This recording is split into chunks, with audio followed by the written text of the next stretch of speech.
নমস্কার। আজকে তোমাদের দেখাবো যে গ্রাম্য যে মাটির পাত্রে পিঠা হয়, সরা পিঠা বলা হয়, সেই সরা পিঠা। প্রথমে চালের গুঁড়ো নিয়ে তার মধ্যে খানিকটা লবণ আর একটু 1 চামচ বেকিং পাউডার দিয়ে ভালো করে কাঁচা কাঁচা মানে ঠান্ডা জলে গুলে নিতে হবে। গরম জলেও কেউ যদি মনে করো যে উষ্ণ জলে গুলবো তাও হবে, কিন্তু আমি ঠান্ডা জলেই গুলে নিই। ভালো করে গুলে নিতে হবে।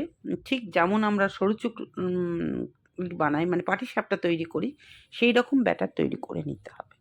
ভালো করে গুলে নিয়ে বারবার করে ফেটিয়ে নিতে হবে। দেখো যথারীতি গোলা হয়ে গেছে। বুঝতেই পারছো কতটা। তাই এটাকে কেউ যদি মনে করো যে কালো লোহার কড়াইয়ে করব বা ননস্টিকে করব, তাও করতে পারো। যেহেতু এটা আমাদের শ্বশুরবাড়ির নিয়ম, 14ই জানুয়ারি পৌষ সংক্রান্তির দিনকে আমাদের এটা করতে হয়। আর আমি বিয়ের পর থেকেই এটা বানাই। অ্যাকচুয়ালি আমার শ্বশুরবাড়ির যে নিয়ম সেটা আমি কিন্তু খুব সুন্দরভাবে নিষ্ঠাভাবে করি। তার সাথে কয়েকটা এদেশি, মানে আমার গ্রাম্য যে পুজোগুলো আছে সেগুলোও আমি করি। তো যাই হোক, এটা আমি মোট 6 রকমের পিঠে তৈরি করি। তার মধ্যে এটা একটা অন্যতম। প্রথমে ভালো করে ধুয়ে শুকিয়ে নিয়ে তারপর এটাকে দিয়েছি। তারপর একটু তাতিয়ে নিয়ে একটু তেল, সাদা তেল ছোট্ট আ আ সুতির কাপড়ে তেলটা দিয়ে তারপরে এটা দিয়ে তারপরে সাইড দিয়ে একটু জল দিয়ে দিতে হবে।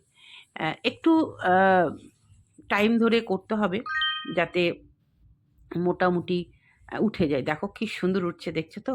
হ্যাঁ, এটা পরপর করে নেওয়ার পর কেউ যদি মনে করে এটা আ রসে দেবো, মানে আ দুধ জাল দিয়ে তার মধ্যে নতুন গুড় দিয়ে এটাকে দিয়ে দিতে পারা যায়। বা কেউ যদি মনে করে যে পাতলা খেজুরের গুড় দিয়ে খাবো, সেটাও করা যাবে।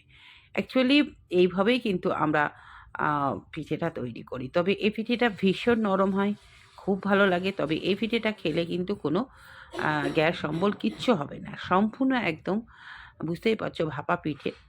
তো এইভাবেই প্রত্যেক বছর আমি আমার শ্বশুরবাড়ির নিয়মটাকে মেনে নিয়ে এগিয়ে চলছি। এক কথায় আমার চলার পথে আমার নিজের আ কিছু ব্যাপার থাকে যেগুলো আমি গাছ নিয়ে থাকি। তার সাথেও পারিবারিক যে নিয়ম-কানুনগুলো সেগুলোও কিন্তু নিষ্ঠা ভরে আমি করি। তোমরা হয়তো বলতে পারো যে, "ম্যাম আপনি কি করে এত করেন?" যেকোনো ব্যাপারটাই হচ্ছে মনের কাছে। মন যদি চায় সেটা কিন্তু হয়ে যায়। তো আমি আ শাশুড়ি মাকেও ভীষণ শ্রদ্ধা ভক্তি করতাম। উনিও আমাকে খুব ভালোবাসতেন। আমি আমার শ্বশুরবাড়ির নিয়মগুলো আ করতেও আমার ভীষণ ভালো লাগে। এভাবেই আমি আ করি, এবং এটা বাড়িতে যদি কোনো অসুবিধে হয়, এর পাত্রটা কিন্তু ছোঁয়া গেলে এটা ফেলে দিতে হয়। তো যাই হোক, একবার করে তারপরে মাঝে, মাঝে ২-১ বার আমি এটাকে বানাই। তো দর্শক বন্ধু, আ এই যে পিঠেটা, এটা তোমরা লোহার কড়াইয়ে ঠিক জাস্ট আমি যেভাবে করছি এভাবে তোমরা করে নিতে পারো।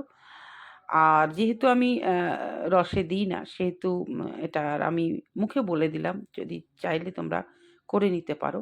শেষমেশ যেটুকু ছিল একদম সম্পূর্ণটা দিয়ে শেষ করে দিলাম। আ